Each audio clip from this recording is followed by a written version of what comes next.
안녕하세요. 글로벌 종합일간지 아시아투데이입니다.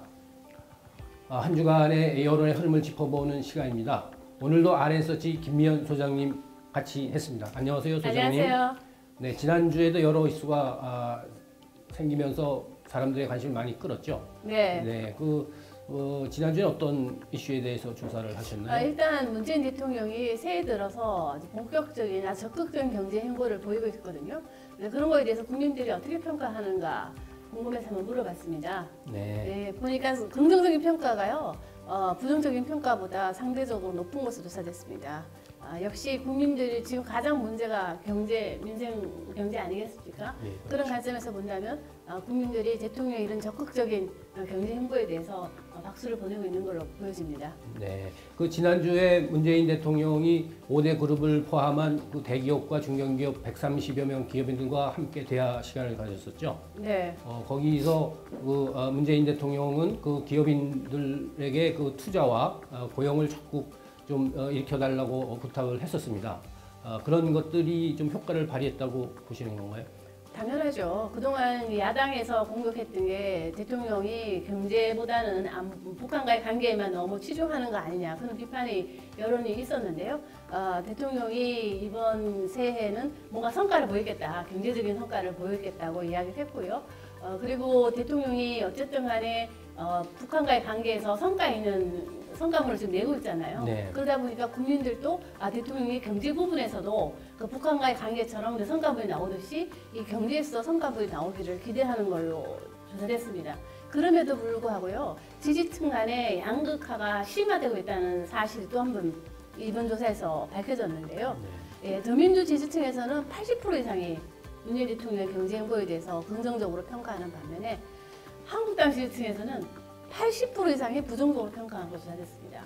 그렇군요. 네, 네. 이게 뭘 의미하냐면 속된 말로 한국당 지지층에서는 대통령이 뭘 해도 다 미운 거죠. 네. 다 마음에 안 든다. 그런 네. 관점에서 본다면은 어쨌든 간에 대통령이 한국당 지지층에서도 좀 마음을 돌릴 수 있는 그런 좀 탕평 정책이 필요하지 않을까 이런 생각이 좀 그런 것 듭니다.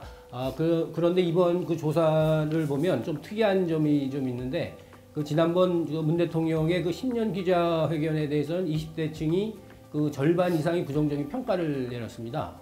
그런데 이번에는 오히려 20대층이 절반 이상이 긍정적인 평가를 내렸거든요.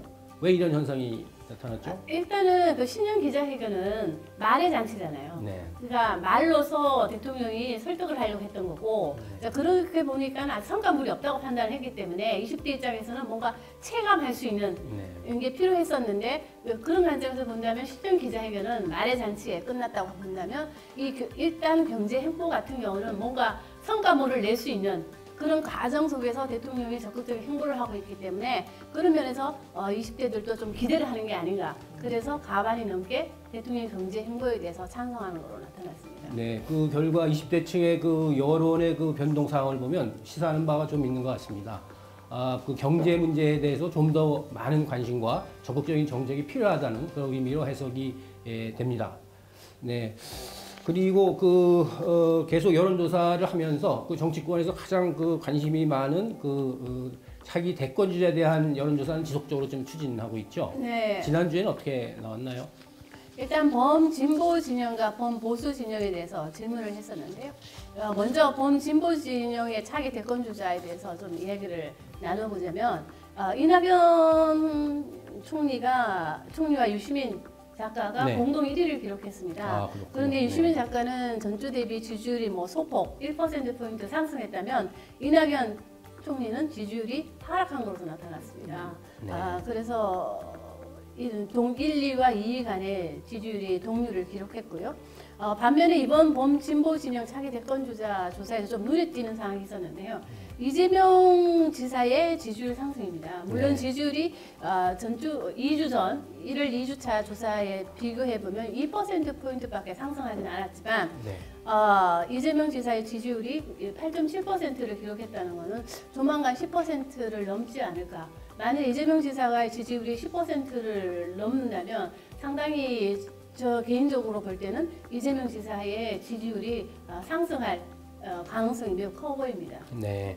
이재명 지사가 이렇게 지지도가 올라간 것은 그동안 여러 의혹에 대해서 정면으로 대응하면서 그런 효과가 네. 나타나지 않았나 그런 생각이 좀 드는데요. 그렇습니다. 민주당 지지층에서 보더라도 물론 이낙연 총리가 21.1%로 1위를 기록했지만 유시민 작가가 2위를 기록했습니다. 20%가 넘는 지지를 받았었고요. 3등이 이재명 지사입니다. 11.7%로 나타났는데 이런 모든 것을 좀 종합해 봤을 때 이재명 지사가 지금 유시민 작가가 계속 본인은 이제 대선에 출마하지 않겠다는 얘기를 하고 네. 있잖아요. 그런 관점에서 본다면 유시민 작가가 만일에 안 나올 때를 대비해서 나는 그 진보 진영에서는 이재명 지사를 어떤 대체제로 지금 생각하고 있는 게 아닌가 네. 이런 생각이 좀 듭니다. 네. 특이한 사항을 보면 이낙연 총리의 지지도가 약간 좀 떨어졌고요. 반면에 유시민 작가는 뭐 근소한 양이하지만은 약간 좀 올라갔어요. 그러니까 유시민 작가가 이렇게 조금이라도 올라간 것은 역시 SNS 활동이 영향을 준 거라고 좀 볼 수 있나요? 당연하죠. 뭐 유튜브 활동이 영향을 미친 거라고 보여지고 있고요. 그럼에도 불구하고 유시민 작가가 계속해서 본인이 출마 의사가 없다고 함에도 불구하고 이렇게 높은 지지를 기록하고 있다는 것은 그만큼 유시민 작가에 대한 어떤 그 진보 진영의 기대감이 반영된 수치이기 때문에 뭐 향후 유시민 작가가 어떤 선택을 하든 간에 저는 어떤 선택을 하든 간에 쉽지는 않을 것 같아요. 말 나오지 않는, 출마하지 않는다고 했을 때 지지층에서 어떤 반응을 보일지 그것도 한번 보는 것도 뭐 재밌지 않을까 싶습니다. 예, 하여튼 뭐 계속 지켜볼 필요가 있을 것 같습니다. 네. 네. 보수 진영에 대한 차기 대권 주자 지지도는 어떻게 나왔나요? 이번 주에 범보수 진영 차기 대권 주자를 보면요. 역시 이제 한교안 전 총리가 지난주에 한국당에 입당을 하지 않았습니까? 네네. 역시 뭐 일종의 컨벤션 효과로 한교안 전 총리의 지지율이 크게 올랐습니다. 예, 크게 오른 반면에 홍준표 전 대표 지지율은 하락한 걸로 나타났고요. 오세훈 전 시장의 지지율도 하락한 것으로 나타났습니다. 그런 관점에서 봤을 때 한교안 전 총리로 뭔가 보수 진영이 쏠림 현상이 네. 지금 나타나고 있다. 네. 이런 관점에서 봤을 때 한교안 전 총리 입장에서는 상당히 고무적인 조사 결과가 아닌가 싶습니다. 네, 그렇습니다. 그리고 특이한 것 한 가지는 안철수 전 국민의당 대표의 지지도가 좀 올랐네요. 이건 네. 어떤 현상으로 볼 수 있을까요? 그러니까 안철수 전 대표 같은 경우는 지금 한국에 없지 않습니까? 네. 그럼에도 불구하고 지지율이 이제 7.9%를 이번 주에 기록을 했는데요. 그거는 이제 보수 진영에서는 이제 한교안 전 총리가 일단 부상하고 그다음에 중도 보수층에서는 마땅한 인물이 없지 않습니까? 네. 그러다 보니까 그렇습니다. 안철수 후보 쪽으로 좀 쏠릴 게 아닌가. 그러나 이 지지율이 유지될지 안 될지는 좀 더 지켜봐야 될 것 네, 그건 좀 같습니다. 지켜봐야 되겠네요. 네, 이번 여론조사 결과를 보면 역시 한교안 정 총리가 참고해야 할 사항이 좀 많이 있는 것 같습니다. 보면. 그렇습니다. 한교안 전 총리는 50대, 60세 이상 그리고 TK 그리고 한국당을 지지하고 있는 자영업층에서 네. 상대적으로 높은 지지를 받는 것으로 조사가 됐는데요. 그렇다 보니까 좀 외연 확장력이 부족한 거 아니냐 네. 이런 얘기를 들을 수밖에 없습니다. 네, 그렇죠. 왜냐하면 20대, 30대, 40대 층에서는 한교안 전 총리에 대한 어떤 비토 분위기가 있기 때문에 그런 관점에서 봤을 때 한교안 전 총리가 50대, 60세 이상 이들은 견인을 한다고 한다면 2040 세대를 견인할 수 있는 유인책을 뭐 정책적인 면이라든가 아니면 퍼스널리티 면에서 한교안 전 총리가 내놔야 되는데 이거는 일장의 컨벤션 효과로 지금 지지율이 20% 가까이 나온 거거든요. 네, 그렇죠. 그렇다면 이걸 유지하기 위해서는 뭔가 콘텐츠를 내놔야 되는데 네, 그렇습니다. 확장력을 가진 콘텐츠를 내놔야 되는데 이거를 언제 내놓을지는 모르겠지만 그런 점에서 본다면 이 확장력을 가지고 올 수 있는 콘텐츠를 과연 낼 수 있을까? 뭐 이런 좀 의문이 좀 듭니다. 네, 그렇습니다. 한교안 전 총리가 상당히 고민해봐야 할 점이라고 판단이 됩니다. 왜냐하면 홍준표 전 대표가 벌써 한교안 전 총리의 그 병역 문제를 들고 나오지 않았습니까? 네, 그렇습니다. 그러니까 이 문제에 대해서도 뭔가 한교안 전 총리 입장에서는 명확한 좀 매듭이 필요하지 않을까 싶습니다. 왜냐하면 20대, 30대에서는 이 병역 문제가 남성층에서는 병역 문제가 상당히 큰 이슈거든요. 그런 관점에서 봤을 때 한교안 전 총리가 이 부분에 대해서는 뭔가 명쾌한 답변을 좀 내놔야 되지 않을까 싶습니다. 네, 한교안 전 총리가 넘어야 할 산이 앞으로 많이 남아있네요. 그렇습니다. 네. 그리고 그 다른 여론조사 결과도 나왔죠? 네, 정당 지지율도 조사를 했었는데요.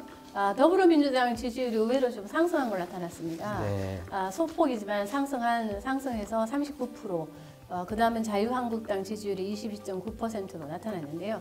지금은 더불어민주당의 지금 손혜원 의원 파문으로 네. 지지율이 상당히 좀 하락하지 않을까 생각을 했었는데 이번 네. 조사에서는 더불어민주당이 상당히 이제 상승한 것으로 나타났는데 이건 제가 봤을 때는 위기감을 느낀 지지층의 결집으로 보입니다. 특히 대통령의 코어 지지층이 지금 40대인데 네.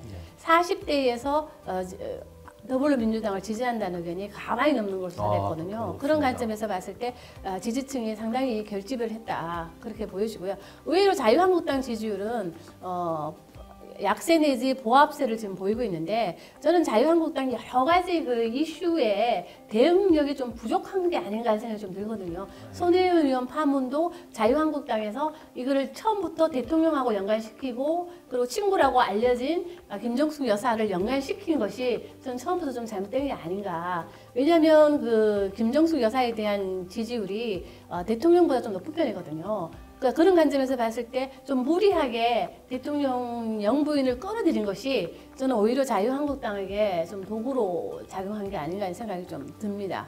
네. 그 자유한국당 입장에서 보면 호재라고 할 수 있는 손혜원 의원 그 이슈가 크게 영향을 못 미친 거네요. 그렇습니다. 제가 아까 말씀드린 것처럼 그 이슈가 생겼을 때 그를 대응하는 능력이 네. 자유한국당은 역시 더불어민주당이 예전에 야당이었을 때 그 투쟁력하고 비교했을 때는 상당히 떨어진다고 볼 수 있는 거죠. 네. 일례로 보자면은 지난번에 12월 30일에 있었던 국회 운영위원회에서 조국 수석을 불러다 놓고도 한 방울 먹이지 못했잖아요. 네. 그러니까 그런 걸 본다면 자유한국당이 여전히 지금 투쟁력이 좀 부족한 게 아닌가 이런 생각이 좀 듭니다. 네. 그리고 어떻게든 간에 이제 손혜원 의원의 게이트가 터지면 무조건 청와대를 끌고 들어오려고 하는 그런 게 국민들 입장에서는 상당히 좀 네. 보기가 좋지 않아서 이런 결과가 나온 게 아닌가 싶습니다. 네, 그렇습니다. 그 이슈가 생기면은 그 정치권에서는 모두 비슷한 행태를 보이고 있습니다. 어쨌든 정치권에서 투쟁력은 중요하긴 하지만은 그보다 협상력, 교섭력, 타협력이 더 중요하다고 이제 판단이 됩니다. 마지막으로 뭐 조사한 게 있었죠? 네, 제2차 북미 정상회담에 대해서 기대 여부를 물어봤는데요. 역시 우리나라 국민들 중에 10명 중 6명은 제2차 북미 정상회담에 대한 기대가 매우 높은 것으로 조사됐습니다. 이런 관점에서 봤을 때 트럼프 대통령뿐만 아니라 북한의 김정은 위원장도 이 남한의 이런 여론을 네. 좀 보답한다? 뭐 좀 할 수 있는 그런 결과물이 제2차 북미 정상회담에서 도출이 되기를 바랍니다. 네. 그 북미 정상회담은 사실 그 한반도뿐만이 아니라 전 세계적으로 관심을 끌고 있는 주제입니다. 그 여론이 계속해서 좀 긍정적으로 나오겠죠? 근데 이제 이것도 마찬가지로 더불어민주당이라든가 호남에서는 기대감이 80%가 넘는 걸로 조사됐지만 한국당 지지층에서는 부정적인 평가가 70%가 넘는 걸로 나타났습니다. 그런데요, TK, 소위 말해서 한국당 전통적인 지지층을 할 수 있는 TK에서는 긍정적인 평가가 또 가만히 넘는 걸로 조사됐거든요. 네. 그러니까 그런 걸 봤을 때 이게 정치적으로 이게 양극화 현상이 아까 제가 말씀드린 것처럼 매우 지금 심화되고 있는 모양새를 보이고 있지만 그러나 지역별로 보거나 국민들을 세부적으로 살펴보면 이 2차 북미 정상회담에 대해서도 상당히 기대감이 높은 걸로 알 수 있습니다. 네. 경제의 그 양극화도 문제지만 그 정치의 양극화도 빨리 해소해야 될 과제라고 판단이 됩니다. 지난주에 그 여론 흐름이 어떻게 이루어졌는지 RN서치 김미연 소장님과 같이 알아봤습니다. 감사합니다.